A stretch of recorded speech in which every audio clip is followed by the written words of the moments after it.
Ladies and gentlemen, welcome back. Apologies for the rough technical start.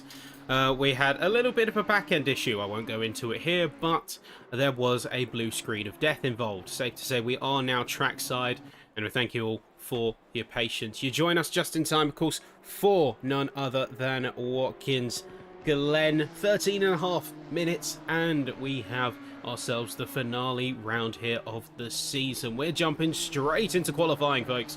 We are wasting absolutely no time at all. Going to be a great one out here.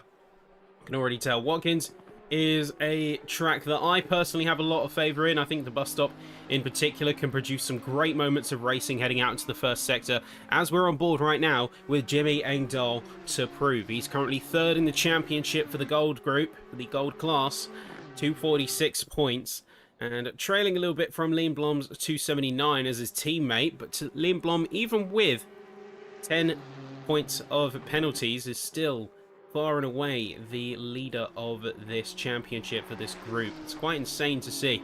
We also have Lenatus holding a solid lead, 21 points ahead of James Payton in the silver group of the championship, 254, and you see him just going there. That's the Audi trailing behind. And then Alex North leads from Iro with 31 points on the bronze class. So lots to be looking forward to here tonight. A lot of storylines getting wrapped up. And we are already going full force, pedal to the metal. Nothing being held back here. Engdahl making his way through into the final sector of the course. You have that sort of cresting upwards. Very vertical track, Watkins is. There's a lot of up and down. There's a lot of camber. And you have to keep that car nice and balanced as you roll over the hills of the circuit. Short of sections of some other courses we've had on the calendar, like Eau Rouge and Radion, I do believe this is one of the most vertically varied courses of the season. But here we go, Engdahl, first time on the board, 44.9, is going to get outdone. Lenatus, 44.9 flat.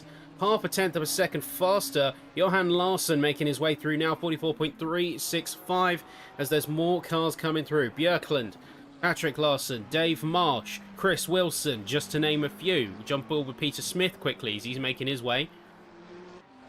We'll see what he can roll through this final sector. Cutler comes through into fourth. Damien Reed into second. 44.365 is the time to beat here. Like Björklund is on track for pushing even harder. Let's see what the rest of the field can offer. Robert Homer, 46.5.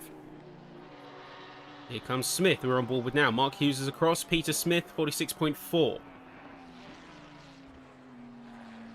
We see even more cars making their way. There's Colin McNair and Andy Aldhouse also making a bit of a showing. And it giving us quite the spectacle. Looks like we have Björklund, who's really on the push right now. Craig Niesbet just came through, along with Matthias Holmberg. They are currently 16th, 17th. Randy Zimmer pushed himself up into P16. We're on board right now with Guillemard, and he's going to go fastest, 43.5. Absolute rocket ship in that Mustang right there. Who is going to make it out and who's going to challenge? Last couple of cars pushing through now is Richard Cook peeling off. He's going to get out of the way of running traffic. Let's see what the others have in store. Carl Thompson, third in the bronze championship, just behind Iro and Alex. Still a chance to make this one on the table. Make it happen. Already 5 minutes into quali. With averaging 145s on the laps. But this is quickly dropping down. We'll see what the rest of the field does in terms of bringing down those times. You can see also the class delegations. Red numbers are for your bronze drivers, silver for your silver, and then white numbers are for your gold class, your top brass. Björklund just managed to get through a minute ago, and he got himself a nice and tidy 143.9. It was on really good time there. Was just beaten out by Guillemard, but still showing its pace in full. But then we do have Lindblom, who's opting to stay in the pits. I think Lindblom is going to be throwing a little bit of a challenge in there. I would not be surprised if he is opting to stay in the pits, skip out on quali. Just for a bit of fun. See if he can make his way up the field again. Thompson got a 149.1, but it was not valid previously. So he's going to have to work harder than he's worked thus far to get things moving. Holmberg just came across 44.7. A couple of other cars now making their way. Here's Robert Homer once again on a surge, but this is a setup lap. He's not going to be able to make this one work. I think Aindar is also setting up here. AMR is looking to try and best his 143.5 that he set earlier. A few more cars making their way through. Here's Dave Marsh. Is he on the books for a time improvement? 44.112. So yes, there is an improvement there. Let's see if we can turn the deltas on now that we're halfway through the session. What these drivers are willing to muster.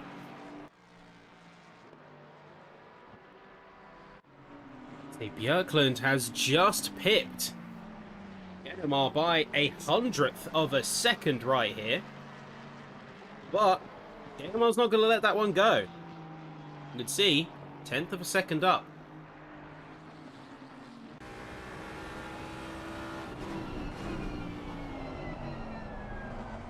And to make up some good time in this last sector here, he's going to arc it out as wide as he can. He has lost a bit of time on the edge of Sector 2, heading into Sector 3, however. This could be quite close to call here from the Mustang as he heads through. He's back on the purple. Remember, 2/10 up at one point. Theoretical best, 43.2. But let's see if we can stick it all together. Stitch it up, bring it home. It is looking faster, just by a hair's breadth, but he's going to do it. 4:35. That is new pole time here in Watkins. Nicely done from the number 208. Looking mighty quick. Here goes Patrick Larson. I think we briefly saw John Gabbett there in the side.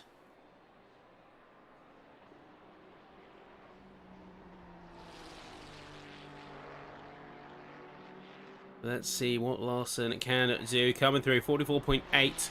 So currently stands as 4th in the silver bracket. Comes up to the line. He pushes himself up into P3. So just shy of Lenatus and Reed joining him as second. But a lot of invalidations too.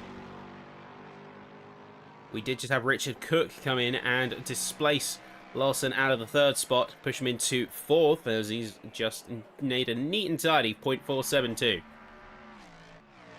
We'll see a few more improvements across the board. Here's Craig Niesbeck, bringing his time down to a 146.0.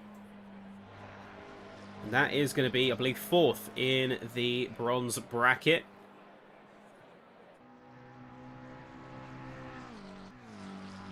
Okay, currently, although he is leading the bronze championship, I don't see Alex North making waves here in quali. Looks like, in fact, he's significantly down on his time right here. Oldhouse just pushed himself up into P16. And Damien Reed just got himself up into 3rd. Mighty impressive from him there. Yeah, North isn't exactly making waves, unfortunately, right now, but Reed is leading the silver bracket. A lot of drivers on setup laps right now, having invalidated or elsewhere. Here comes Edo. And he's going to make a healthy improvement. That's going to be him up into P4, just behind Smith, Gabbett, and Homer. Speaking of, is Homer going to make an improvement this lap? Sadly, it doesn't look like it. Briefly veers off to one side. Not sure whether that was trying to yield or what was going on there. Here comes Andy Oldhouse. 5 minutes left in this qualifying session, folks, so you know the rules. You know the drill by this point. 5 minutes left in quali, then we'll have a 60-minute race. Mandatory pit stop, and then we will have some mighty fine racing indeed. Looking very clean.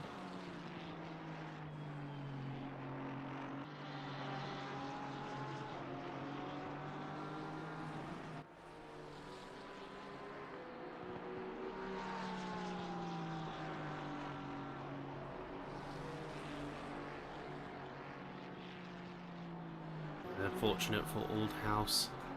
He has invalidated this lap. I was hoping he could see it through. But yeah, no dice.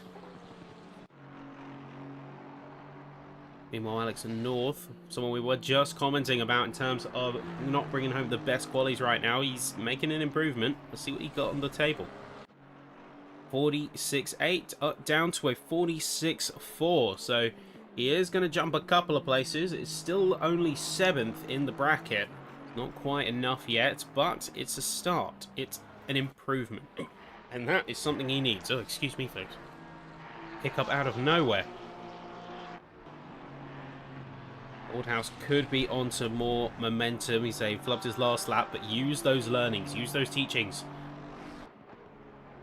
Bring the speed in for this next attempt. Your penultimate attempt, being realistic, because 3 minutes means that at best you're going to have 2 attempts if you're currently on one. If not, you're only going to have 1 more.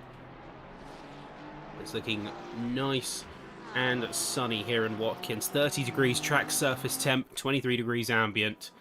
No signs of wind, no signs of clouds. It's a beautiful day. Beautiful day at the Glen.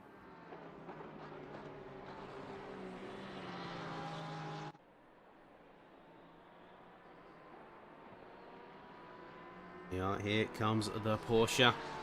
Number 27 of Dave Marsh. Did have a few tenths improvement, might be a bit stuck, however. A little bit of traffic situation going on here. So I was trying to get a bit of a slipstream on him, and it is going to unfortunately be just too little too late. He dropped some time, and he wasn't able to bring it all the way through. Last couple of runs now as we head into the final run of qualifying for definite here. Gayamar is going to be a couple of tenths up, 0.435. Remember, time to beat Lindblom, and only Lindblom has stayed in the pits the entire time, so he's definitely looking to have a bit of fun from the back of the field. So we'll see how that plays out in the middle of the race, but as things currently stand, Gayamar leads and is going to extend that pole position lead a bit further, as he's currently 0.2 of a second up, and he could stretch this even further across the line. Just needs to get that perfect final corner, as I think he's behind. I think that's Carl Thompson right there. Yes, indeed, that is. So Thompson just got himself a personal best, but look at that. Gayamar, 0.197. Looking like a brilliant run from him there. We're going to see a few more cars now make their way through. Chris Wilson, he's roughly remaining equal with his previous times. Going to be sat nice and neat in, I believe that is P6. So there was a Ferrari running a little bit slow on the course for a moment. And you'll see a gaggle of cars all making their way. I think that's Mark Hughes just up ahead of Chris Wilson, who we're on board with right now. So Hughes runs through 0.440. Is there an improvement? It is from Chris Wilson. There is a small improvement there as well. We'll say Björklund.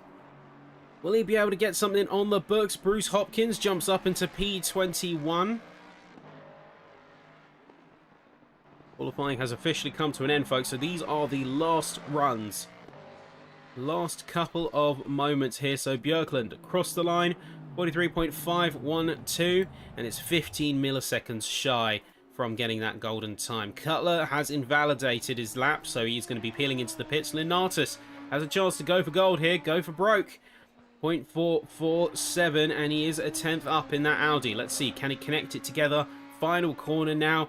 Push himself up into potentially the P3 spot, and oh, he leapfrogs a couple of gold classes in the process. P3 for Linatus with a solid final showing. And then Mark Hughes looks like he's just got across that line in the dying moments of the session. So let's see if he can bring anything home. Currently at the back of the silver group. So if he can get any time, that would just bring down the gap in terms of the amount of bronze class cars down between him and Old House. He's going to need about half a second just to get back within striking distance, and it doesn't look like he's going to have that. He's going to 10th at best. We'll switch that off there for clarity's sake. But Hughes comes up to the line. It is going to be about a 10th. And it is going to be a time improvement, but no positional one. So, round things out. AMR. He is our leader here from the gold class of things. Followed closely by Björklund. And then Dave Marsh in third. Damien Reed is going to take our first position spot for silvers in a very impressive display in that Lexus, with Holmberg in a fairly close second, a couple of tenths away, and then Lenatus with a last minute surge to get a 10th behind the Ferrari in third place. Finally, we have the bronze group, and that is going to go to Robert Homer, followed by John Gabbert. It was a very spicy looking McLaren livery, if I do say so. And then Peter Smith in the third position spot. But that is where we are going to take a quick moment as we get everyone ready for the next session.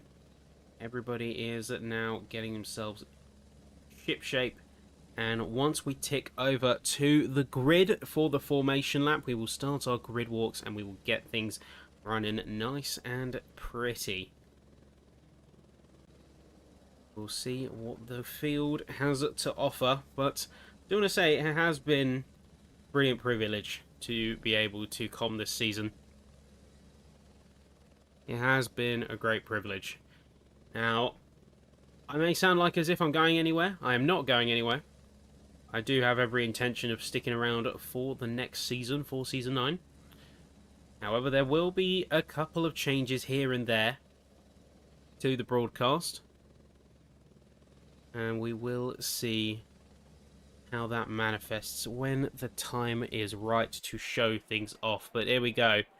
You can see right on time. Everyone is resetting, ready for the session. So let's go and see what this field has in store.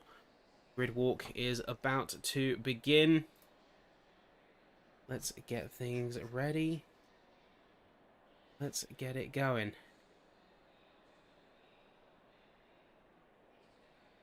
Alrighty, folks. So, in no particular order, but taking it from the top, we have, of course, Frederick Gaimar leading with Nicholas Björklund in the second Mustang. The two Wolfpacks lead the first row. You then have Damien Reed in the 979 Lexus, leader of the silver class from qualifying, and then Dave Marsh, who got third for the golds and looking nice and spicy in the number 27. You then have Matthias Holmberg, another strong competitor with the Wolfpack team in number 231 Ferrari, and Johan Larsson in the 848 McLaren. That's going to be your row 3. Row 4 is going to go to Justin Cutler in the Nismo, the number 35. Nice and blacked out with the shark bites. And then the number 12 of Thomas Lenatus, current leader of the Silver Championship by a strong margin. Colin McNair is going to be joining us on the 9th position spot. The Iron Brew Nismo alongside Jimmy Engdahl, placing 10th, running out row 5. Row 6 is going to go to Richard Cook in his trademark Ford Mustang Pink Panther style. And then the 230 Ferrari of Patrick Larson is going to round it out with the Wolfpack entry once again. Chris Wilson, number 49, and in the Vantage, very nice indeed, alongside the greens of Adam Ostrachaz in the BMW M4. Bright orange contrast is going to be Randy Zimmer in the 141 Ferrari, closely followed by the Tic Tac number 138 of Andy Oldhouse. And as we get to the second half of the grid, you can see Robert Homer going to be the number 6 and leader of the bronze class, alongside a certain... Oh, looks like our grid walk has had a bit of a hiccup. It looks like we lost John Gabbert in all of this, but he goes to this Going to be Peter Smith and Eero Missouri coming up alongside. Alex North, remember, leader of the Bronx Championship, but never been a strong qualifier. Let's see how he does in the race. Bruce Hopkins in the 60 advantage as well. So, few Aston Martins coming up on the grid, followed by Craig Niesbet, number 23. Oh, and well, it is number 23. That's I'm freaking out a little bit there. Mark Hughes is going to go with the 495 Ferrari, and then Carl Thompson is going to be in the number 774 Nismo, the Race Academy livery, looking sharp alongside Craig Morrison. Last couple of cars now on the grid. It's going to be Roger Diestriches in number 420 Porsche, that chrome pink purple, and then David Lindblom, championship leader for gold, but has taken the interesting decision to run at the bottom end. I think to give himself a little bit of action. See if he can do a bit of a loss to first. He's been cheeky with it. We'll see, of course, how that goes. But this is where we line up with things.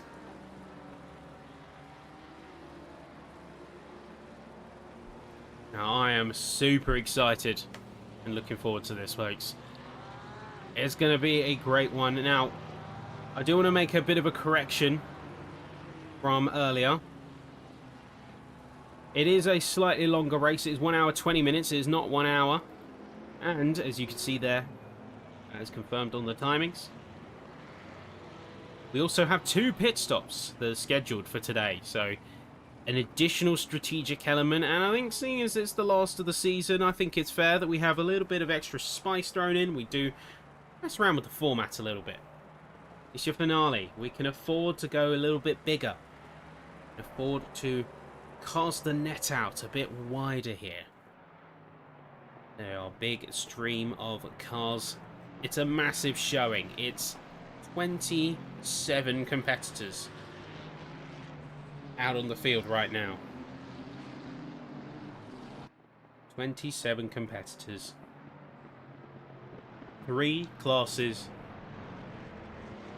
3 winners. Let's see how this pans out. Hopefully everyone in the live chat is excited as I am. Things are going to heat up for the final time in Season 8. It's been a brilliant 10-race season. It's been brilliant to have shared it with you all. But as we round the final corner on the final formation lap of the Tuesday Night Championship, it's been an honour, and with that, say it with me now, the track is hot. SIMseniors, green flag from race control, and we are a go. There you go, green light, go, go, go.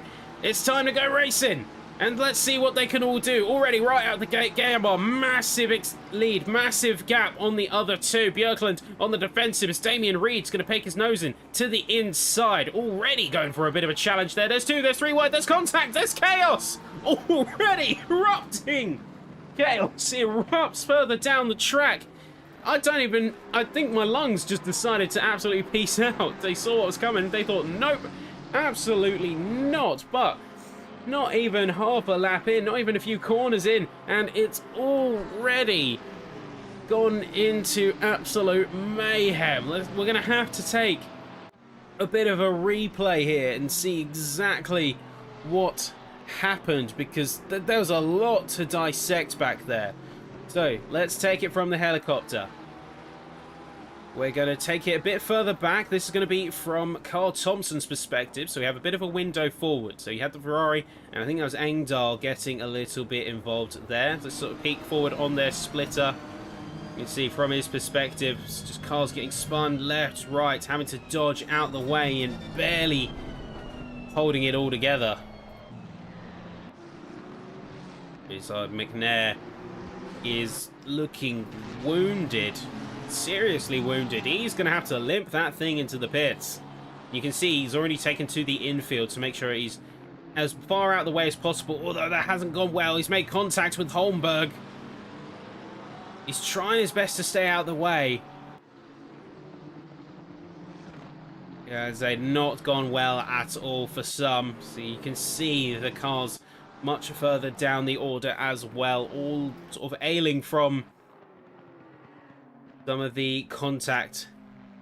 Some of them have very visible damage, others less so.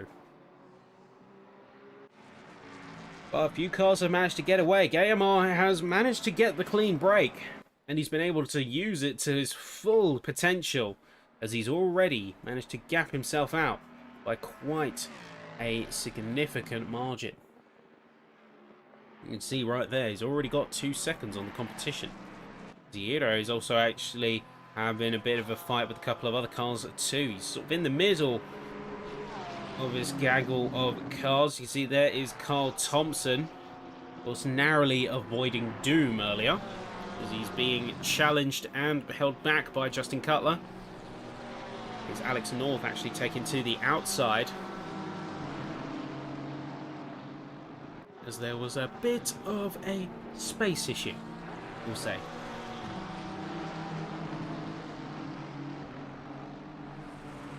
A bit of a space issue on things.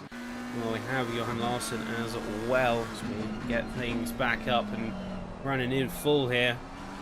Larsson on the back of Lunatus. Some of the drivers near the front have got quite close. For many, it's driven them apart, but others, they've been pulled together. So, lots of cars now in the pits. You see McNair, Oldhouse, I think Larson is in the pits as well. Holmberg, Dismukes, Lindblom, Gabbert, Ostrachaz, all in the pit lane. Massive amount of cars in that pit lane.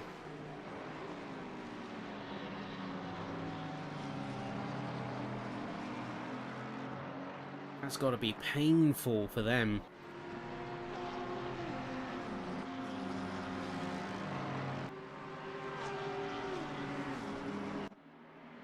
I'd certainly be frustrated if I was in their shoes. Yero is also heading into the pits too.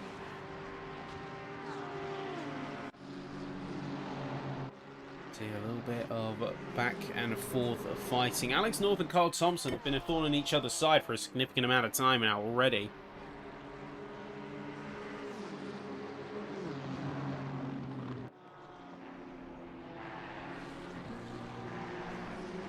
There's a lot of time pressure, as while this is a longer race, you want to get these fights done fast. It isn't doing Thompson nor North any favours. See right there, Thompson just picking out too wide. Luckily avoids disaster. But just unfortunate oversteer. Hits himself into the side of the track.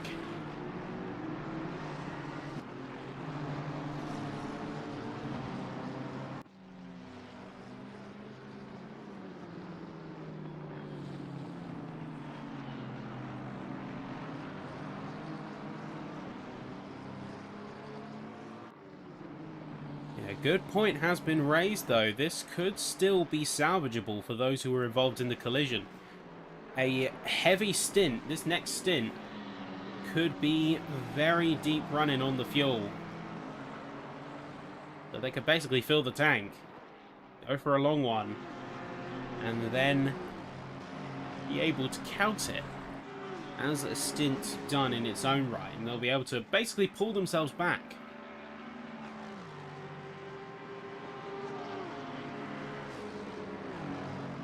Curious as how that pans out. Might pan out quite nicely. I see Thompson on the bit of a recovery drive right now. Following that mistake, Hopkins is in his crosshair. Let's see what he does. Into the bus stop.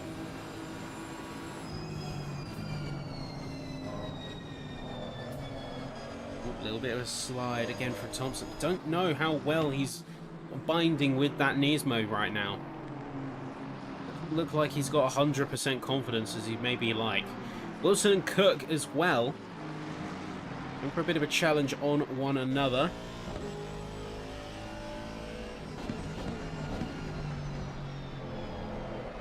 Cook is practically sniffing out the positions as much as he can. Unfortunately, goes a little bit too deep in the end of Sector 2, start of Sector 3.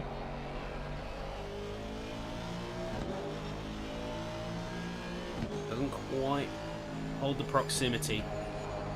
Could be in a little bit of trouble. They've got Craig Morrison briefly coming up with contact flags. I'm not sure why. Maybe he had a bit of a argy-bargy with Ostrichels. Either way, it looks like he's keeping on the straight and narrow. Doesn't seem to be much in the way of fighting for him, so much as there is a defense against Ostrichels. And it's not something that these two are fighting super vehemently.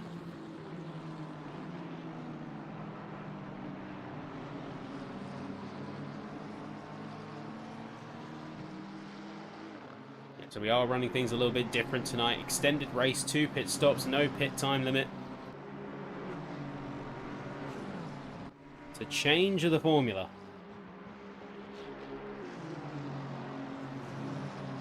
While these two are running close, let's check in with another duo that have been fighting. It's Thompson once again going for the challenge against Hopkins. Now much cleaner bus stop chicane this time, and he makes his way down into the second sector of the course with a fairly smooth run.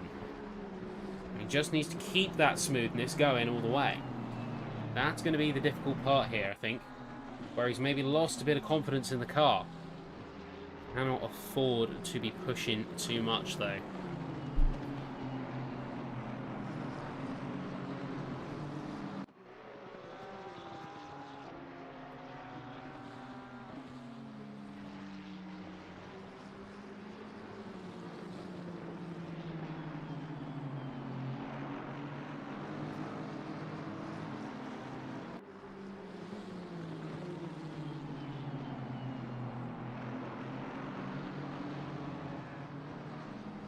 Checking up and down the field. Looks like Engdahl is on a bit of a recovery.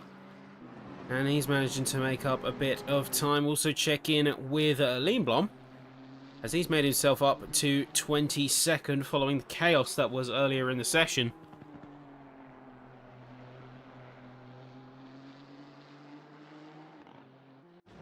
Oh, looks like we've had an issue with Larson, however. Let's see and get a bit of a replay exactly on what's happening. Looks like he just dropped off the side of the track. Looks like he just, well, I guess, outbraked himself, or... yeah, so he must have been outbraked himself. Unfortunately, the replay didn't go far as back as I wanted to.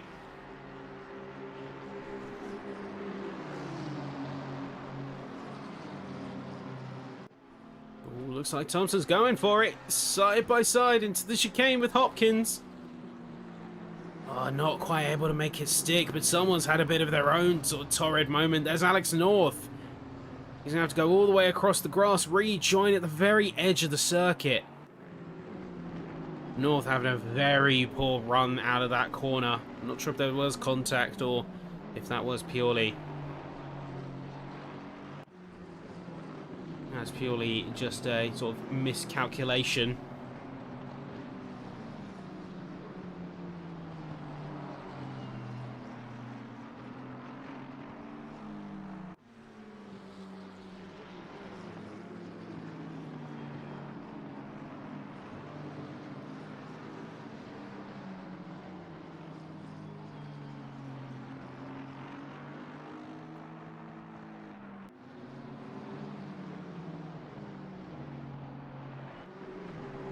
Looks like things have already taken a bit of a calmer turn. Chris Wilson has interestingly gone into the pits for himself, so...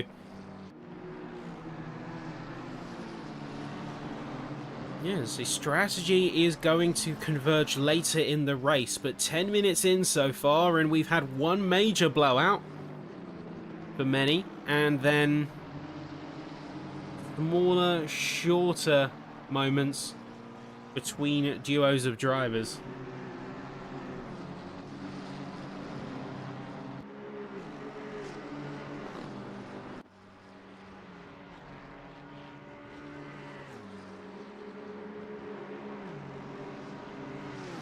as he is Engdahl going for a bit of a drag race with Craig Morrison and actually coming out quite successful. Had some good momentum, he had the inside line, and in a way I think the other drivers know if you see a Monster Energy adorned Nismo, you do not mess with that car. That's a car that you do not trifle with. As we're seeing another Nismo have similar luck, is going to be Justin Cutler overtaking Robert Homer as he comes through. And Homer is actually really doing a good job right now. You can see Craig Niesbet is a little bit further away in second place for the bronzes, but Homer is going toe-to-toe and keeping some decent pace with the competition around him. The competition being silvers and golds. Seriously impressive.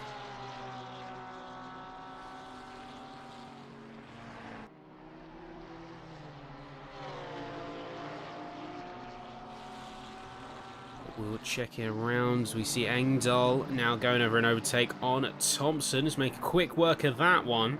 And Ostracars, you can also see, is in the back line, teeing up a chance to go for the attack into turn 1. In fact, Morrison goes defensive to that effect. Only shows the drivers are aware of each other.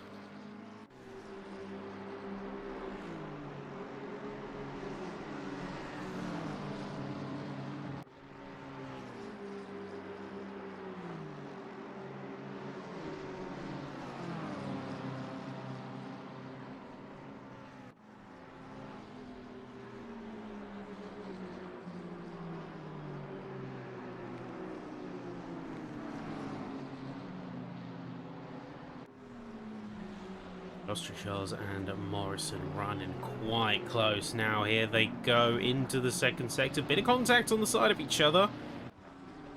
They want the move done and fast. Remember what we were saying earlier? That is going to be a big issue for them if they can't keep out of each other's way. They are going to run into complications.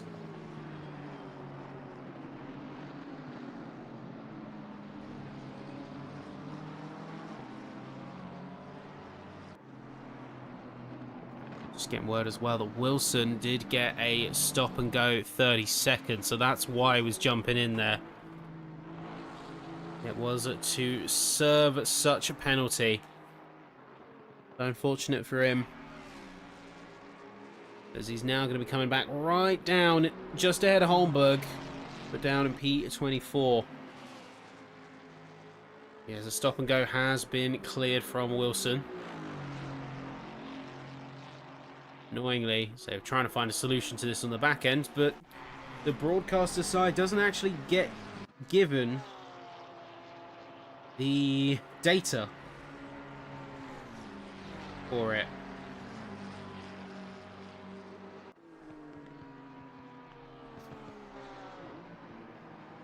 So when a driver gets assigned an SG30, it doesn't actually come on this side until they go in to serve it. And when it gets cleared, that's the signal that gets given to us.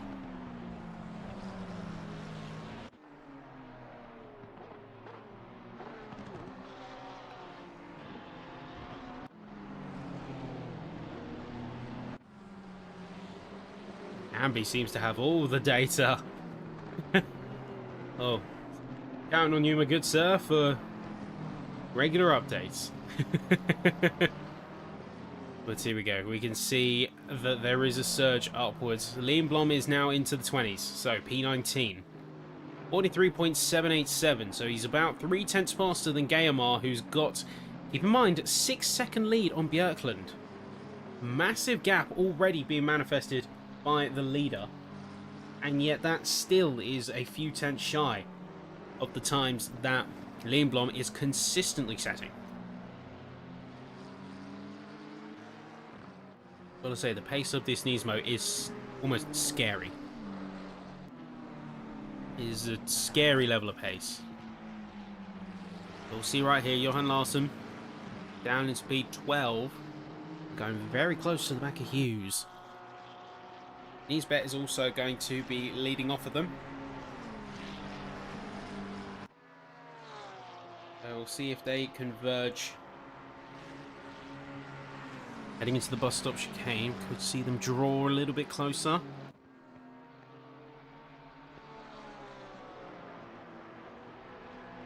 Johan with a very nice bus stop there, and actually goes a little bit wider to try and carry more speed, but wobbling a little bit under pressure.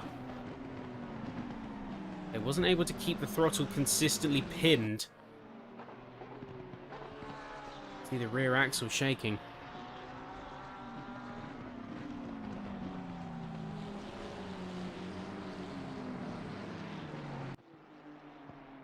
See how much time these drivers can make up, as they are in their own pocket of the course, but there is another Monster Energy adorned Nismo waiting in the wings to see if he can gain time. Third place in the championship, it is Engdahl.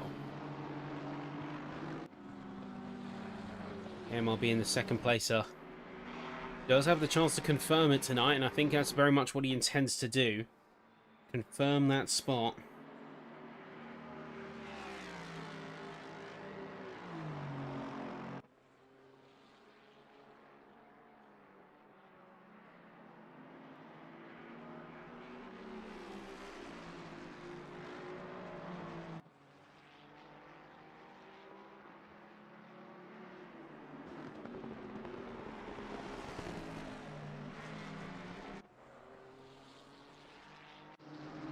We see a couple of changes around as trying to get a bit of a track on a couple of hiccups. So we just saw Niesbet lose quite a few positions. Let's go back in time a little bit and see exactly what's going on. So coming up to the back, that's going to be the Ferrari there, and I think this is a classic case. Yep, just overextend the corner. Classic overextension. You see Hughes and Larson both making quick work of Niesbet right there, and then we later see that Engdahl goes for that exact same overtake. It loses a lot of pace coming out of the first sector and into the bus stop chicane. Also have Holmberg, who's caught up to the back of Wilson. We're going to make a quick swipe and overtake, but no such luck.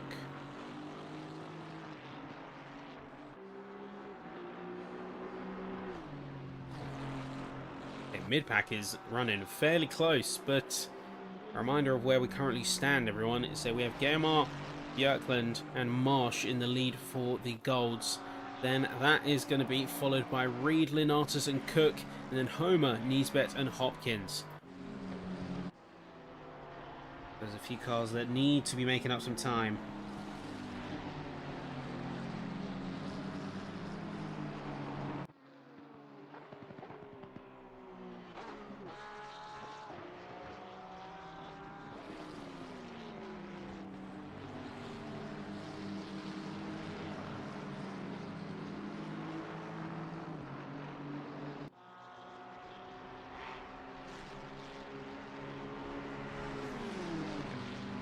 Just keep an eye on Engdahl for the moment, purely out of the fact that he is running very close to Larson and carries just as much of the speed and the pace as the rest of them.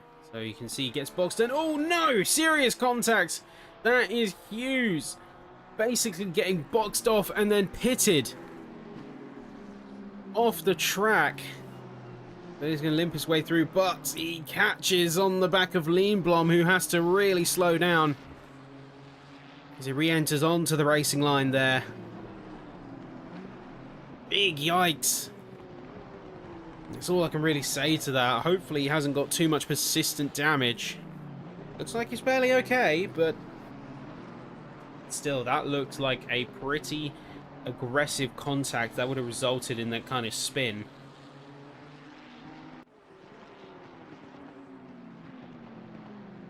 And of course, Lindblom losing time, having to jump on the brakes to avoid disaster. The Holmberg and Wilson remaining in close quarters. Wilson is a little bit on the defensive. but he's not going out of his way. Holmberg seems to be pushing a bit too far and making the mistakes himself. He's overdriving the car a bit, trying to make that gap up, and that is not serving him well so far. Focus on driving your race, drive your car. That Vantage is fundamentally going to drive differently to you. Can't run the same lines and keep too focused on the car ahead. Not exactly how it works. You're going to have different areas where you get closer, and areas where you get further apart.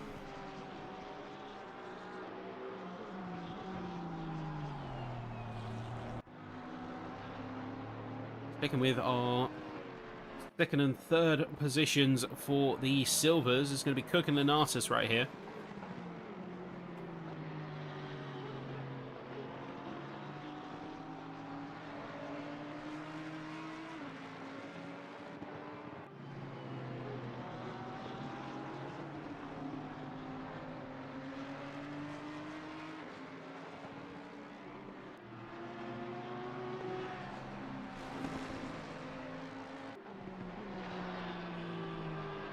Both running within a second of each other right now, but neither looking to be budging or moving. Ooh, bit of a wall contact there for Cook. Slightly rough innings is going to drop him more time away. Ostrachars briefly was looking at an attack on Thompson. Though they have since split back up.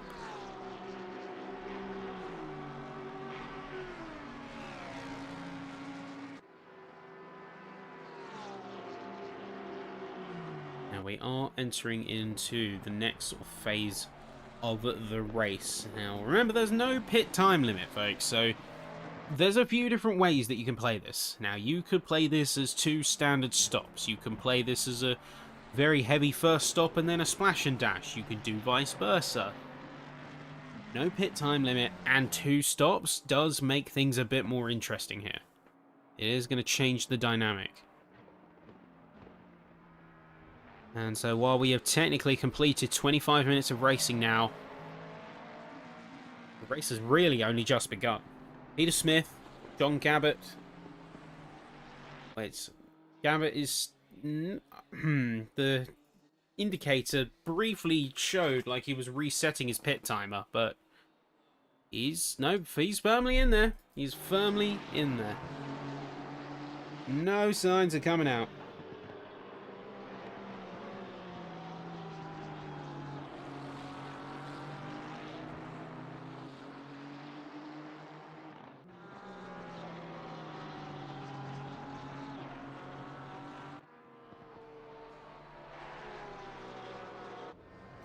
We'll see Peter Smith now coming out of the pits.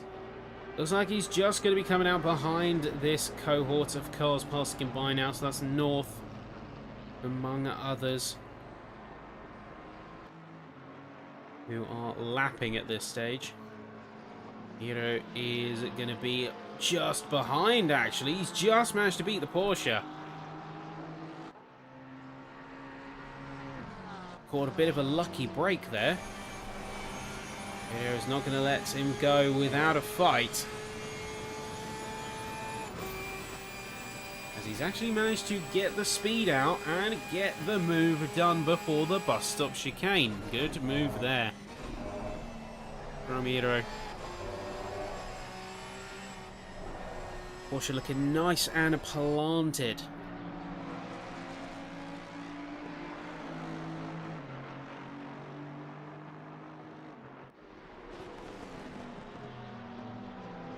Now looking fairly planted and stoic in that position.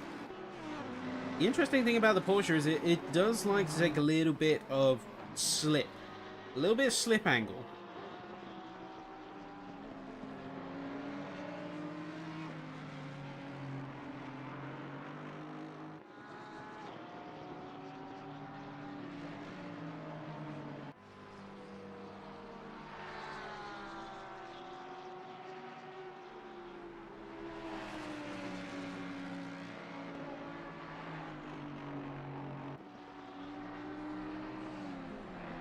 Cook is running deep, and he's going to go into the pit lane. But now pushing through. Lindblom, we check back in with him, and he's currently sat in P13. Remember, he started at the very back, and oh no, that's Craig Niesbet hitting the wall as well.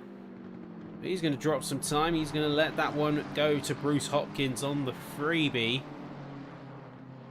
Going to be a bit of a freebie for him, although Lindblom is certainly pushing that car. You can see he barely dodges the wall.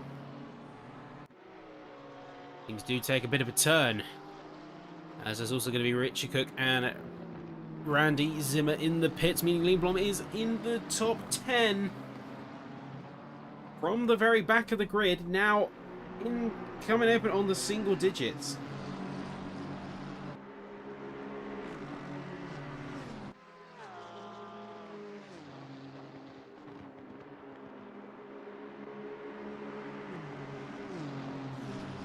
With the single digits, seriously impressed, I've got to say. With inside, just need to pass Hopkins. Well, Holmberg had an ups and downs throughout this race.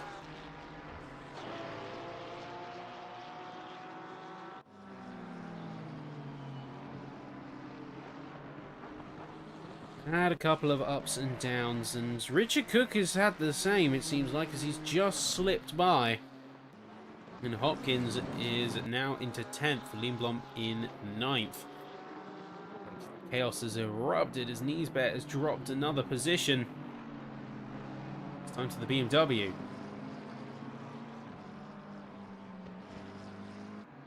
I do wonder where the next season takes us. I mean, like, this format as well could prove to be a bit more interesting in terms of racing. We'll see. I'm not sure about the extended time, but certainly the 2 pit stops with no time limit, that could prove to be something interesting. We'll see how it shapes up with today, as we've already seen a few diverging paths in terms of strategy.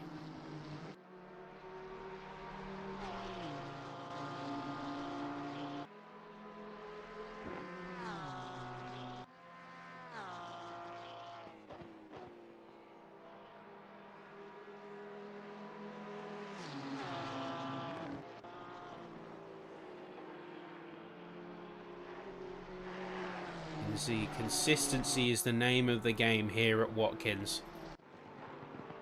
Got to run it smooth, you've got to run it consistent.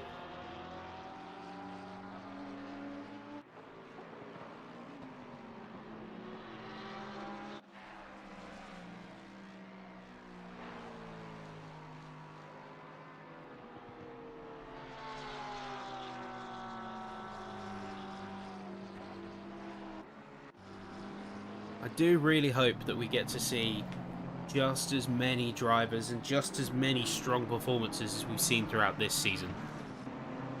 Now, I don't necessarily mean outright dominance, but what I do mean is we have had some great battles and storylines up and down the grid.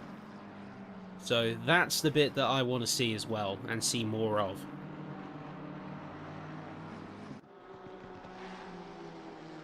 Time is the great benefactor, and I know that Season 9 is already under planning.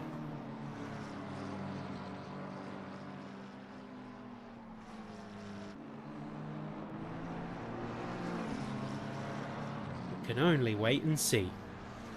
Ostrachar's now into the pits. Could effectively clock himself out of the battles that he was in and give himself a bit of free breathing.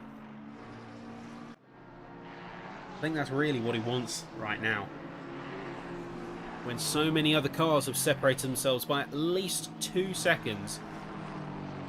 He could do with his own pocket of the track to just run his best times in. You can see everyone is displaced quite evenly around the course.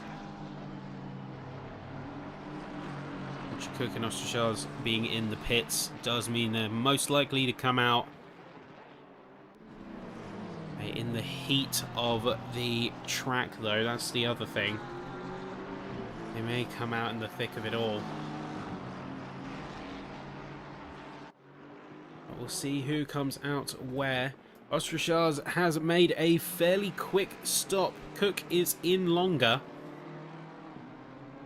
He's actually going to be coming out around where the leaders are. So that's Guillermo. See, just behind him, that is, I believe, going to be... Yeah, so that's Guillermo up ahead. Then I think you've got Thompson, followed by one more car, the number 138, and then Björklund. Yeah, so you really are seeing different cars converge on the same spaces. Yeah, that's Aldhouse ahead of our P2 runner. Very interesting to see how that's panning out. We go Lindblom with another overtake. Now into P8, having overtaken Homer. You can tell he is fully in hot lap mode. He is engrossed in that car. He wants to give it everything he's got. And we'll stick on board with him for a minute just to see how hard he really is pushing. 44.9 that last lap.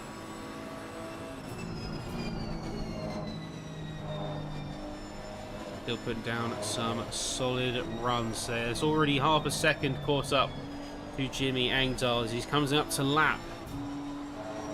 He's going to be lapping Dismukes right there. New flags coming in to effect.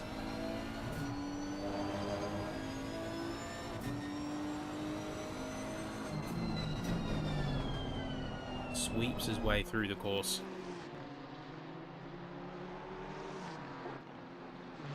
I think a lot of drivers have actually opted to go for this option as they go for a different varying length in the first pit stop, but then your priority becomes making up time.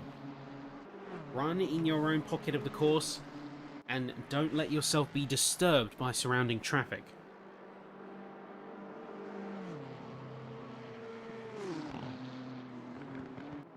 This is where things could get very, very spicy.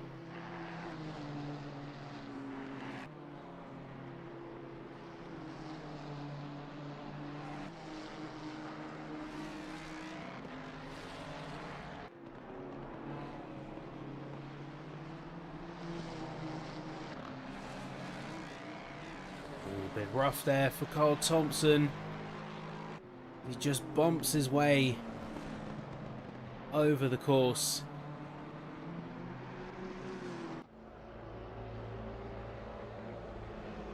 Ooh, here we go, though. Something's happened with Gabbert. Looks like he had a brief moment on track. You can see here.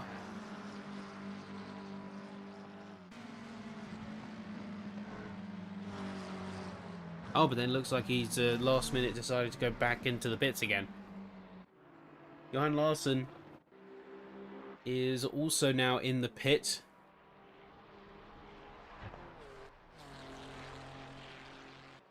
The majority of the field has taken at least one of their stops by now. Curiously, some of the drivers have also already taken two. Now, whether that was a pit stop to recover or repair, that's your call. We'll see how that works out later.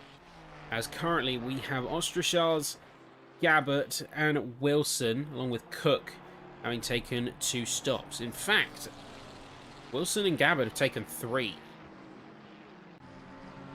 Gabbert now back out on track. Few laps behind, but keeps on trucking.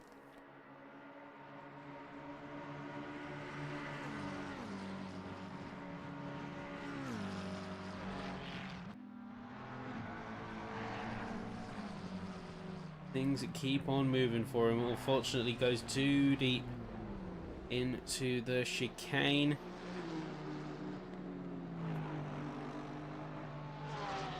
Looks like he's had some serious trouble with that car right there. Not having a good time. We also do see a battle of the McLarens. Here comes Larson and Morrison together.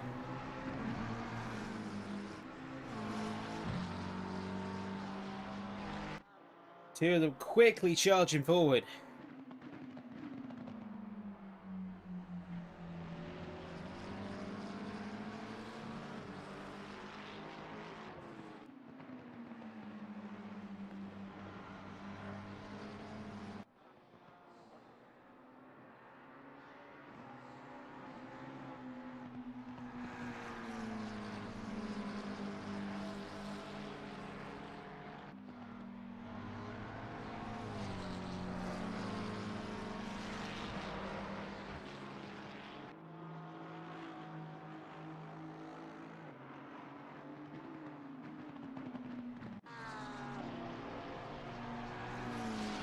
Randy's in now in the pit. Holmberg going for the attack.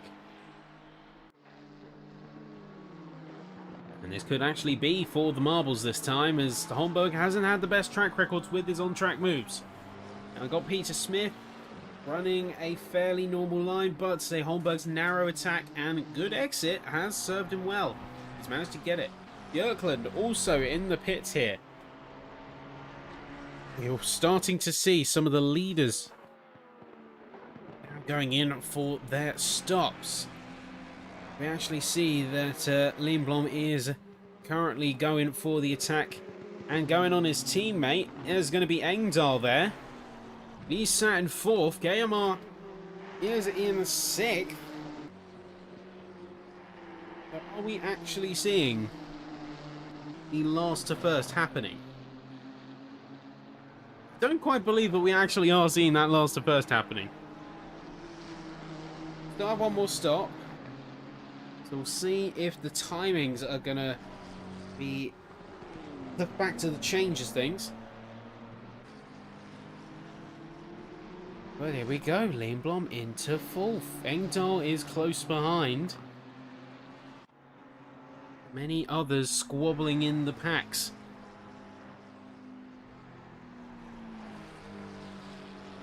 Hughes on the challenge for Craig Morrison's position.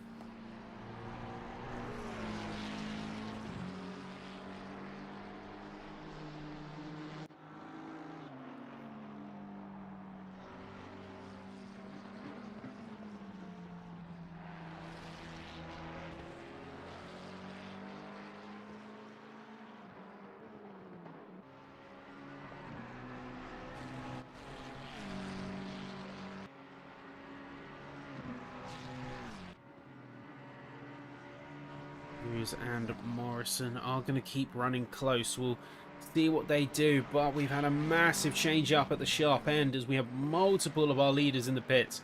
Marsh, Reed, Cutler, Engdahl all in now.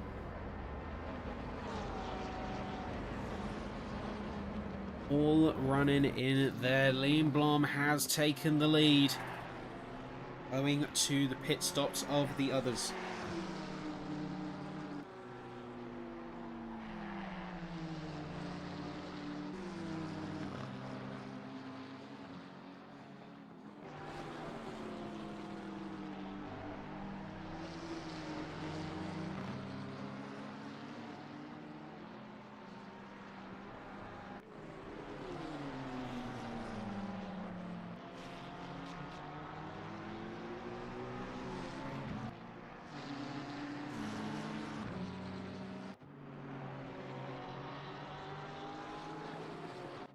Engdahl is in and out of the pits actually quite quickly by the scenes by the looks of it.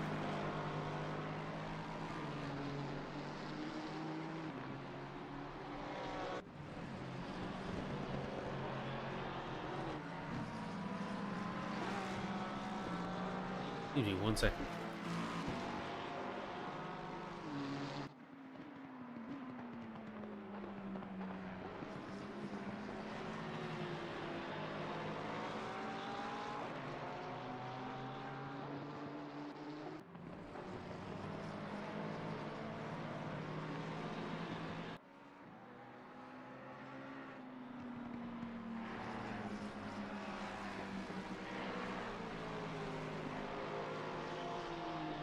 Here we are. So, Lindblom has now headed into the pits. Geomar is going to retake the leading position. We are halfway into the racing session officially. We have about 40 minutes left to go. As things currently stand, we have Gayamar followed by, in fact, Niesbet, who's yet to take a pit stop. We have Björklund, who is second in the golds, along with Dave Marsh, third in the golds, although in between them is going to be Damien Reed. And behind that, Thomas Linatus. Ostrachaz is going to be a bit more distant, but he is going to be in a third spot. And then the bronze is going to be currently Niesbet, although pit stopless, so that could be set to change. But then Thompson, Homer, Hopkins in the others. But Lindblom has just taken his second stop. So he's going to be now coming out. And we're going to see what he's capable of doing here. Niesbet's going to be yielding a bit, as you can see. He knows, I think, the difference in pace, and rather than fight it, he's just going to let things go. See, Damien Reed is in a bit of a tight spot himself. He's trying to get by in the same way. And I think he's struggling to read Niesbet a little bit here, as we saw the indicator come out, but no movement in that same direction. Luckily, no issues. Reed is into third.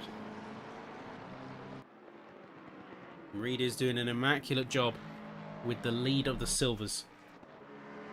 Well, a bit of a drag race heading into the chicane, as we've seen time and time again. It's going to be Hopkins now conceding the position to Larson, and actually struggling quite a bit with that chicane. He's already dropped a second. Niesbet now heading into the pits. He's going to be joining the likes of Holmberg, North, and Morrison, with Colin McNair just popping in behind. Looks like he actually managed to get a bit of a jump. And they're going to be having the world's slowest drag race through the pit lane, as they both get and resolved their respective positions. As we can see there, that is going to be certain Craig Morrison now making his way out of the pits. He's going to be closely followed by Alex North. Both of them having taken their second stop now, so this will likely see them through till the end of the race.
Actually going to see a couple of moves around the field.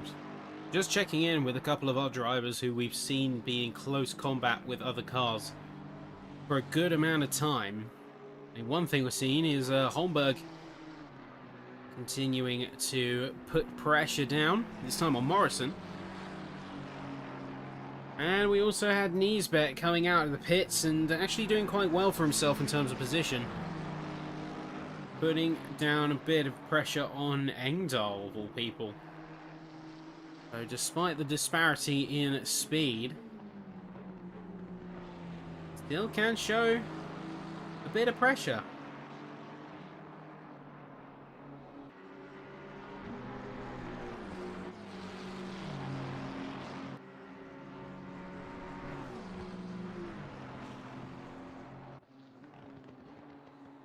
Looks like we've had an issue though. Big issue coming in from Holmberg. I think he ran out of fuel. Wait, what happened there? He just stopped. Something had to have happened there.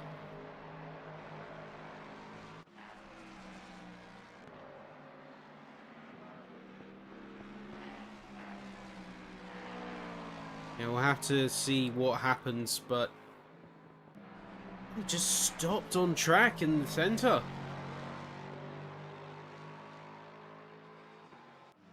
It does make me think that maybe miscalculated fuel usage. Kind of caught himself unawares. Ooh, so we check in with that, but we also have a bit of an incident here. So let's switch to the helicopter camp. This is Jimmy Engdahl. Looks like he's coming onto the back of Randy Zimmer. He coming up through the first sector. Ooh, ouch. Ouch, ouch, ouch, ouch, ouch. Brutal hit. Engdahl only just getting back out of there and finding a pocket of the track to return to the right direction. Sometimes it's not so much the incident itself that saps the time, it's making sure that you rejoin the track safely. Because by all means, he could have spun that round 5 seconds earlier, but he would have gone right into the path of other cars. And that is a big no-no in the racing world. You cannot be doing that. Simple as that. Not be doing that at all, but there you go. There is Holmberg, who did RTG, return to garage, and who is currently out of this run-in for the time being. Gabbert is going to have a chance, this means, to maybe make up some positions. Certainly not in the most timely manner, but he's a couple of laps down. He's a few laps down. Lap 21 versus 24 of Holmberg, and 27 of the leaders. But still, there's a shot.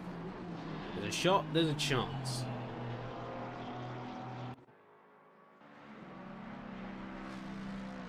See a couple of other cars actually converging. Very on the back of Morrison here.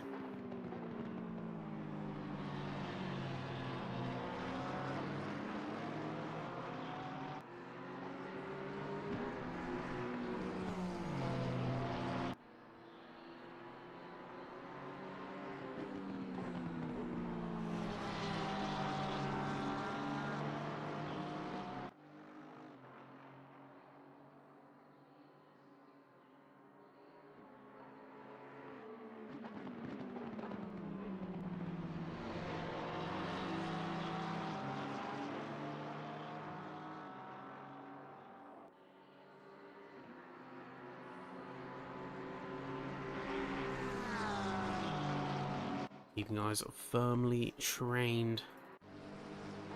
Firmly trained. Things that can only go more and more interesting from here. Ostrachaz in the pit lane. And that's going to be... Is that his second or his third stop? I can't actually tell.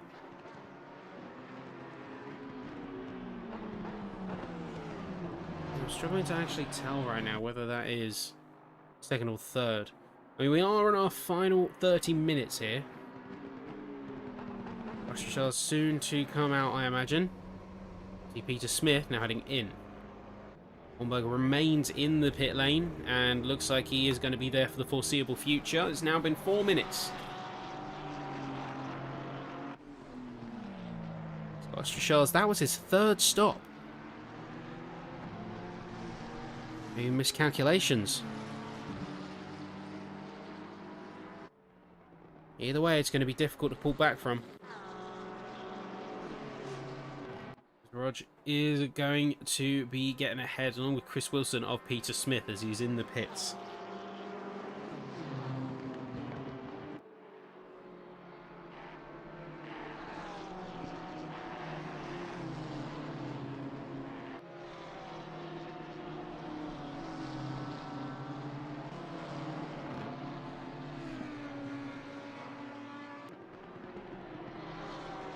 You see Engdahl is hot on the heels of Ostrachaz and actually makes a quick and easy decisive move. Very impressed by the Nismo continuing to put that pressure forward. We check in with the front. We can see Damien Reed on the back of Björklund, and we see Lindblom is currently in P7, going on his hot lap adventure, and with the fastest time of the session to boot.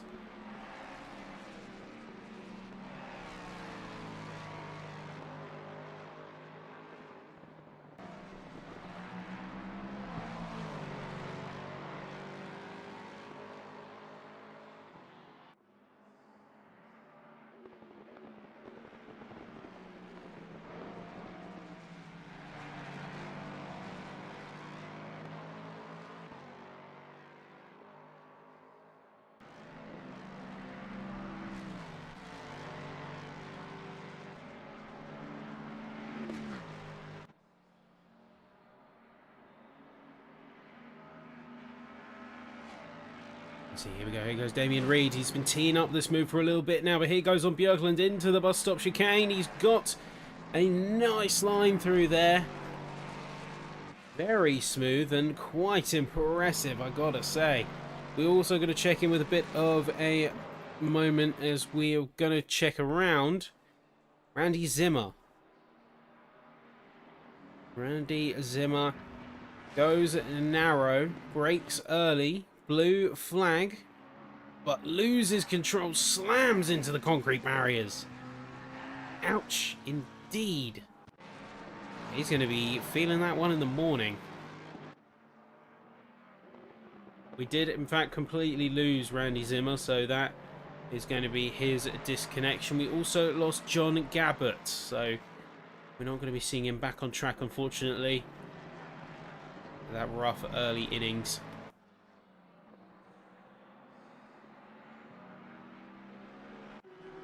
Let's check in up and around. Looks like Leonardo currently holds in 5th position, 2nd in the group. Doesn't seem to be having much in the way of trouble, although he has got a gold class driver sniffing at his heels. May have had a little bit of contact earlier.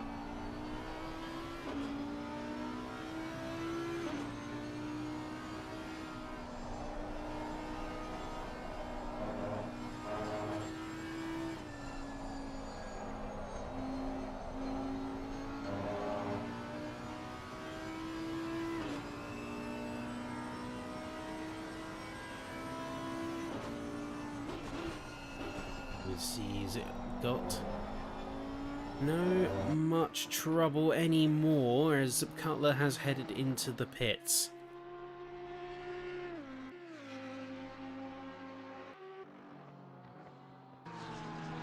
They're looking around a couple of other cars who are in proximity, but as you can see, one thing I am noticing is Watkins.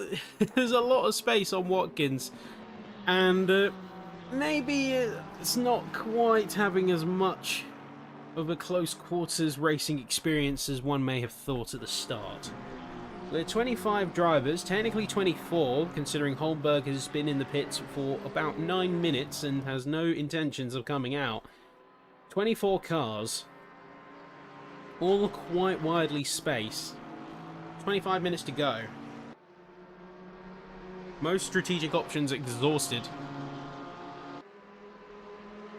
Cutler's actually come out fairly close behind some of the others. Well, it's actually made up a good amount of time relative to his stop. So he has, of course, got Lindblom 35 seconds away. You can see on the indicator for the map. But both him and Lindblom have taken their second stop. So this means they can technically run to the end. And I'm also eager to find out how the timings for the second stop will result in our final positioning.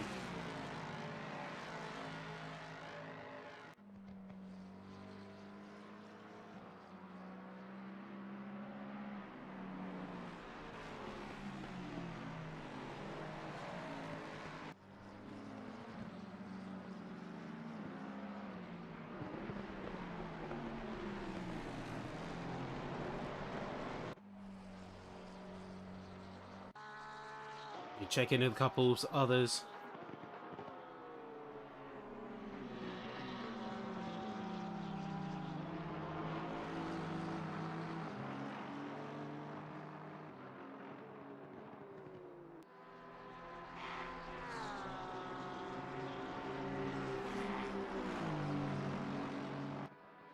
North a second away. Thompson into the pits. Lindblom 1.6 away from Linatus.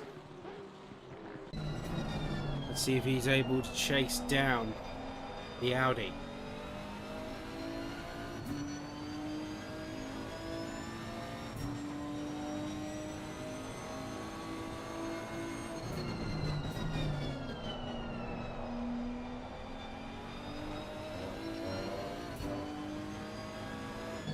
Hold the line. Keep things smooth. That's the name of the game here.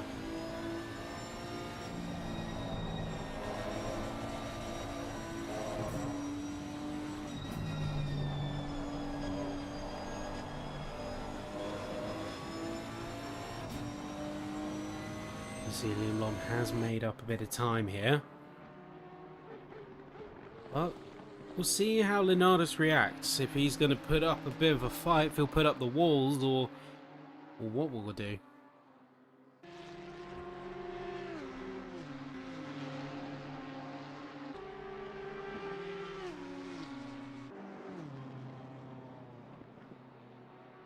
Let's see what he'll do.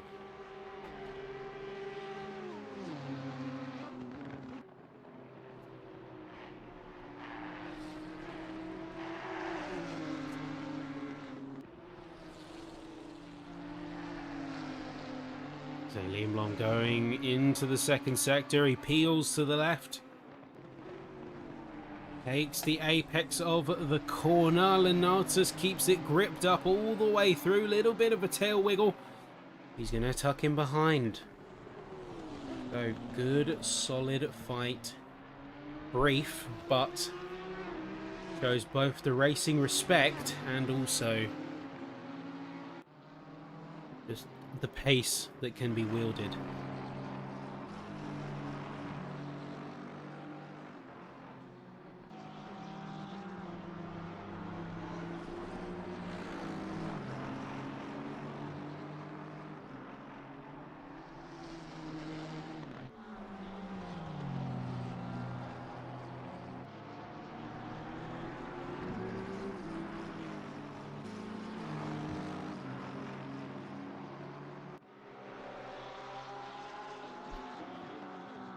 See, Mark Hughes is going to go into the pits for the second time. The leaderboard is going to freak out for a split second. I can only apologise for that.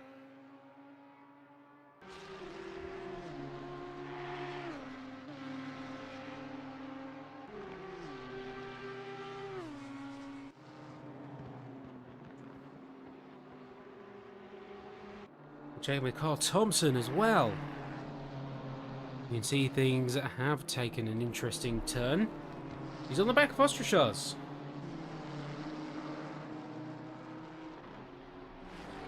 Now, truth be told, with the points as they are in the season, it's very unlikely that we're going to see major jumps in this championship. We might see a couple of people move up and down. And one that comes to mind is we might see a couple of changes in silver. We don't have, by the looks of things, we don't have a James Payton, so this could be the time in the sun that Richard Cook needs to get those points and leapfrog into second. You can maybe even argue the same case for Ostrachaz, but one thing that has become increasingly clear over this season is that everyone has had their stronger tracks, everyone's had their weaker tracks, and everyone's had a little bit of time in the sun. And that's one thing that I do hope for gain more of in Season 9. Is that we get more chances to see everyone at their A game and everyone gets a chance to fight at the front.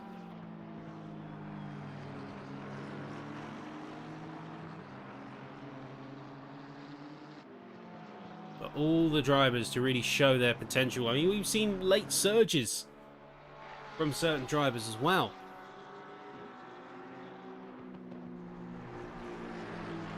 Seen some late surges. And people showcased their ability to turn a championship around.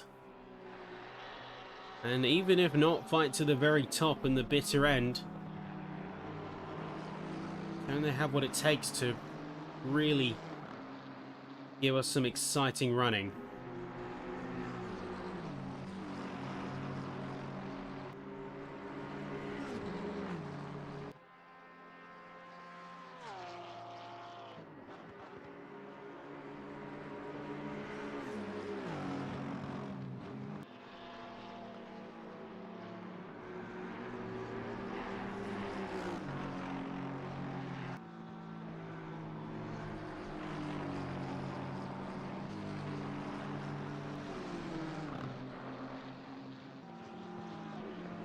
Robert Homer heading into the pits. Niesbet's going to overtake him out on the outside.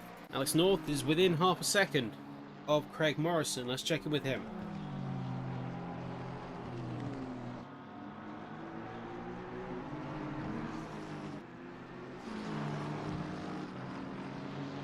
You see the two of them make their way up and across into the final sector. North could have a chance to get some moves done. Now remember, he is leading the Bronze Championship, but this could change. Really doesn't get the score he needs out there tonight. Difficult, but not impossible.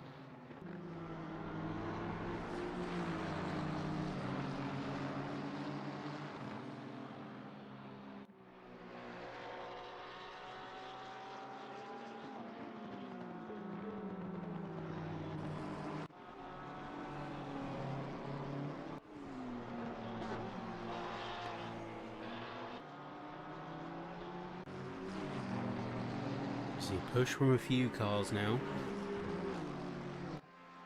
as they all want to show just how much they can put down on the power.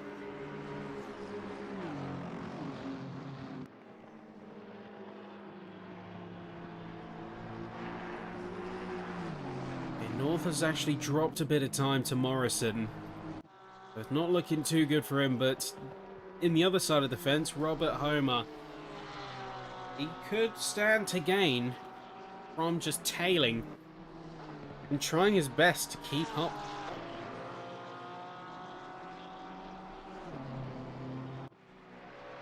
Now, he could still technically have the lead of this race for bronze here, because the two drivers ahead of him, that being Niesbet and Hopkins, have not gone into the pits for the second time. And so even if it is a splash and dash, or if it's a full-length pit stop, it's still time. And it's still opportunity.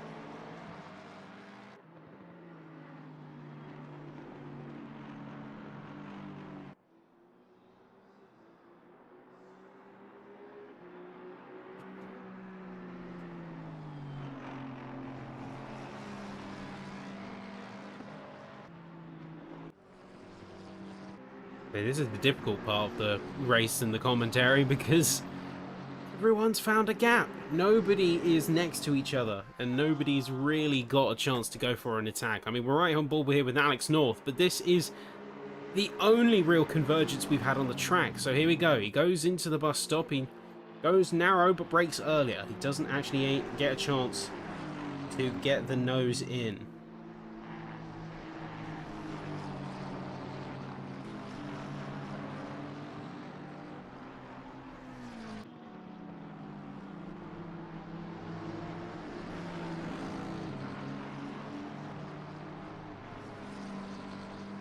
He's actually doing really well to just keep that consistent pressure up.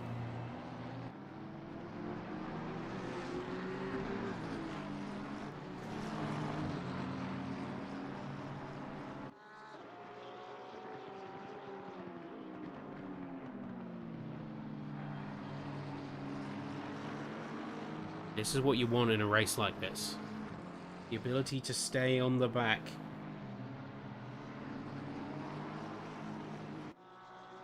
Stay on the back of him. Don't yield.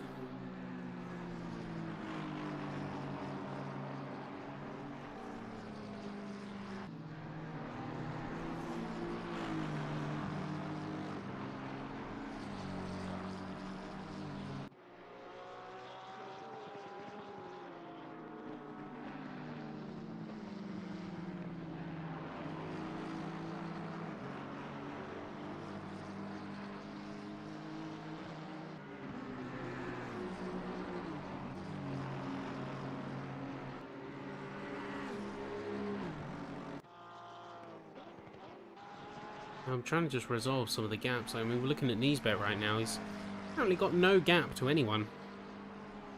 I think he's just coming behind Björklund. I wonder if the gap is that great. But Hopkins is now in the pits. That could be something to do with it. So you see Niesbet is actually going to get past. Meaning that there is going to be a question mark about whether Homer stays up in front, whether he just beats him out of the pits here.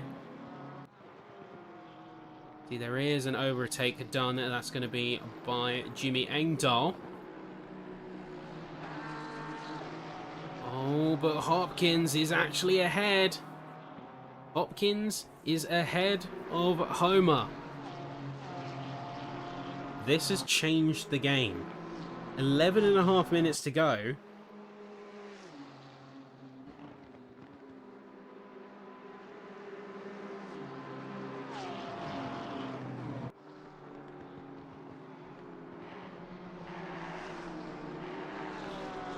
Yeah, 11.5 minutes to go. Only a few drivers remain that have not yet pitted in, folks. The big question mark over this race is whether the leaders are going to pit in. When they're going to pit in, more precisely. You see, Gaimar, he did like to leave it a little bit later. But I think this is only playing more and more into the likes of Lindblom's hands. Damien Reed is still holding firm as well.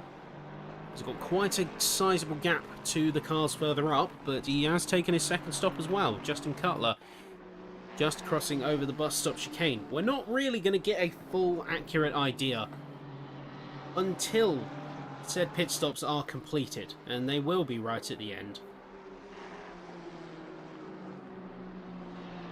There we go, it's Björklund, first of the major leaders to head into the pit now.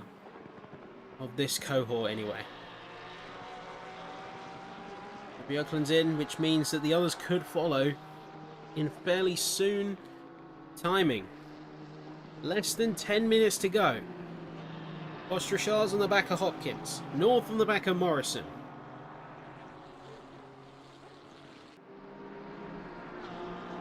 See that later push, that little bit later of a squeeze. Could be all the difference here. Ostrachar's right to the back of Hopkins, literally onto the back of Hopkins. Goes to the inside, tries to get the nose in before the chicane. Looks like a bit of earlier braking there from Hopkins. Chooses to yield to the BMW. I think he acknowledges that they're in different fights. So doesn't really want to fight that battle. Meanwhile, check in further down, say north, is going to be on the hunt once again. Morrison within half a second. You've got Johan Larsson at the same time, who's also just gone into the pits and is going to be starting and joining on the train of the likes of Björklund, who went in very quickly. Question whether Gaimar is going to be going in right at the very end or not.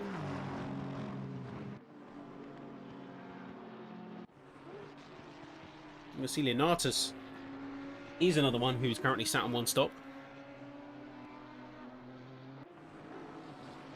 Could also be trying to leverage the same strategy. He currently sits in the lead of the Silvers, but that could change as Damien Reed has stopped in and is about 13 seconds behind. You see now, Lenatus jumps into the pit lane.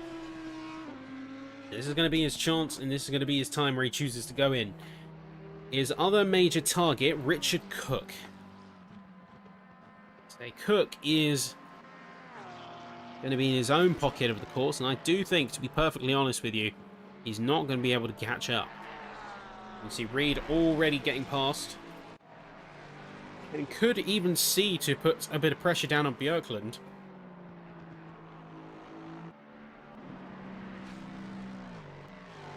Could be quite the move. He does decide to go for it. Ostrachar's on the back of Robert Homer now. He's got Hopkins with 1. And this could be Homer with 2. 7.5 minutes. I repeat, 7.5 minutes remain. Ostrachar's goes a little bit too deep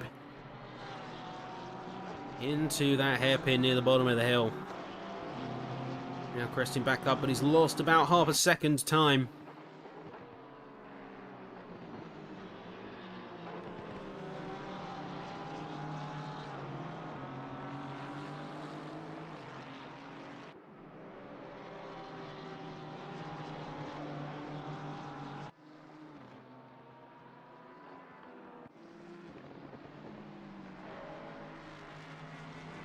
See a couple of interesting change-ups as well. Zero has briefly gone off the track. I think he misjudged the bus stop chicane's exit and has yielded a fair few positions. Collins right on the side of Alex North here, and he's getting himself stuck in and involved in this battle.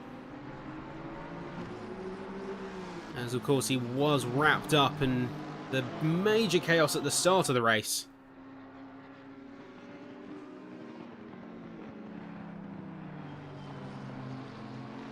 May not have started it, but he is going to be finishing it. Well, Ostrachar's and Homer do trade. Ostrachar's getting him on the drag race that is the run-up to the bus stop chicane. I will say the bus stop, just in general.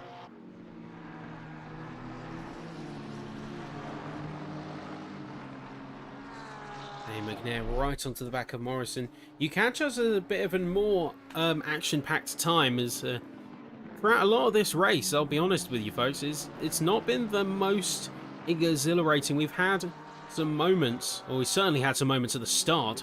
Wow, did we have some moments at the start.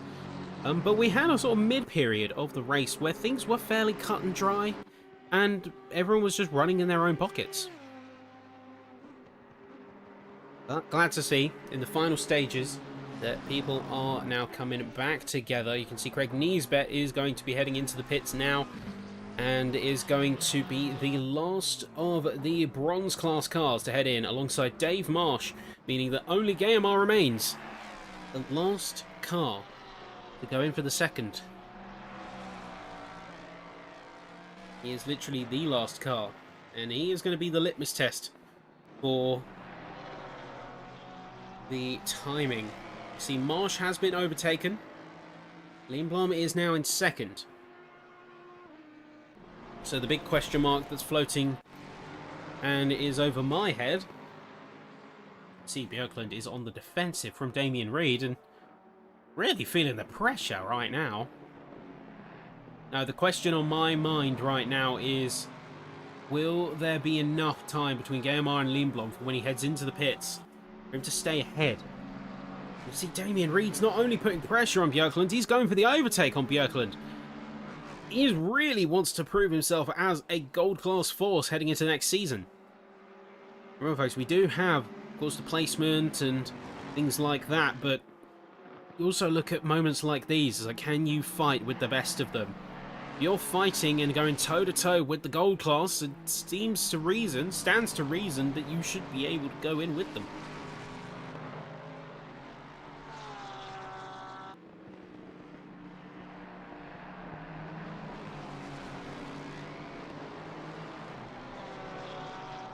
You see, Björklund isn't exactly done yet either. He's actually got quite close on the back.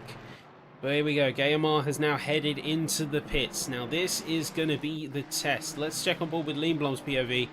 And let's see, is he going to be staying on top here? 3 minutes to go. This is going to be crunch time. Will he get out ahead? They're both going to come to the end of the pits. It is going to be very close, folks. There you go. There's KMR. They are coming literally side by side into the penultimate lap here. Liam Blom is already going to be putting pressure on. That is relentless from the Nismo. He is not going to yield an inch in this moment. See, he's already gone for the aggressive. He's gone into the bus stop. And you can tell by the way he's driving how much he's rotating that Nismo. He's not holding back. He hasn't held back. And he refuses to do anything less than 110%. Although a little bit of a shake on the turn-in. Gayamar is going to be right behind him. I feel for Gayamar in this moment. He must be immensely frustrated. All of that near perfect race, and still Liam Blom's managed to go basically last to first on him. Frustration can surely be felt in his corner, but it's been exhilarating to watch that rise and to now see it fully bear its fruit in the form of a last to first run.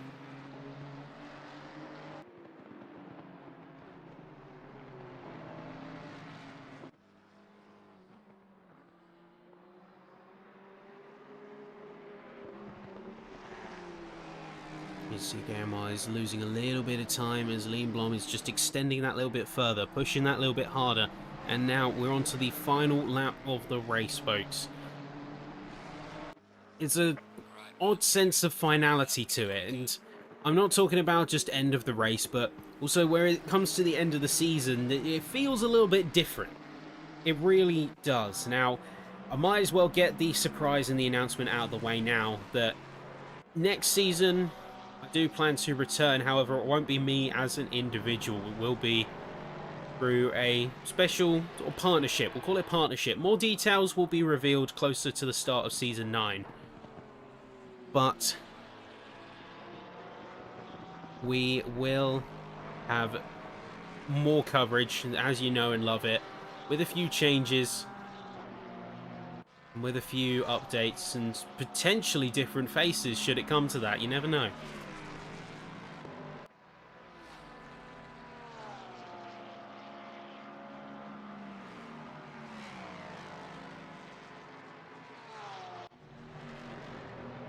But here we go, final couple of corners here, and you start as you mean to go on, and throughout all of this there has been a very dominant gold class driver who's continued to fight at the forefront season round, and even towards the end of last season. But you know him well. And everyone else on track certainly does too. David Liam Blom, despite not qualifying, has surged his way to the front of the field and now surges his way to the checkered flag. Congratulations, mate. You take the win here on the final run of the final round. Gayamar's going to be a very close second. You can see certainly feeling pride in that performance, as he should. He's done a really good job of that race. Near immaculate performance. Celebrations all around. You can see last couple of cars on the other end of things as they coming through. Here's the leader for silver and winner for silver with a astonishing performance. It's going to be Damien Reed and then Nicholas Björklund in the third spot for the golds. Thomas Leonatus coming through the final couple of corners now, but looks like he is all set to take the second place spot for the silver runners. And I say welcome to gold, Damien. Yeah, I'd say could be agreed. Could definitely be agreed there. So I think that is certainly a showing of gold level pace. But Leonatus into second, and Richard Cook into third. So lots of celebrations all around. Liam Blom securing the championship. Gayamar with a strong second And then Engdahl much further down in 9th tonight, but still, I think has the points gained along with Oscar Herme not competing to gain himself and keep himself in 3rd. Linatus is going to be our championship winner for silver. Reed getting some very nice points as well. Nice and tidy. He's going to potentially boost himself up into 4th. And then we also have Cook, as we saw coming through, celebrating it there. Finally, you have Robert Heimer. And unfortunately, I can't jump to his camera. I think he's jumped out.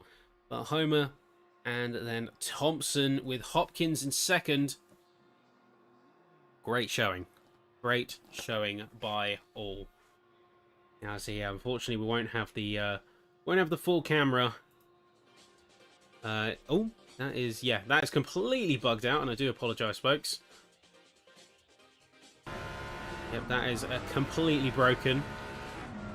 Yeah, this was some of the issues that we were dealing with pre-session. And yeah, this was part of the whole blue screen ordeal, but there you go, folks. That is gonna do it for tonight. And as we wrap things, I do want to issue a personal thank you to everyone. Whether you were someone watching at the sidelines, whether you were someone who was part of the active racing team, someone who has been watching just from the Discord or the Facebook group, or maybe you like to stream occasionally now and again. Thank you to everyone, and I mean that from the bottom of my heart. It has been wonderful. It's been another amazing season, and I am certainly looking forward to what Season 9 holds, as well as sharing a bit more details about what is to come for that. But as time will have it now, this is where I sign off. So we'll see you in Season 9, everybody, but for the last time in this championship run, my name has been Ben Sapswood, and I'll see you when I see you next. Goodbye, everyone. Hopefully, that'll be very soon.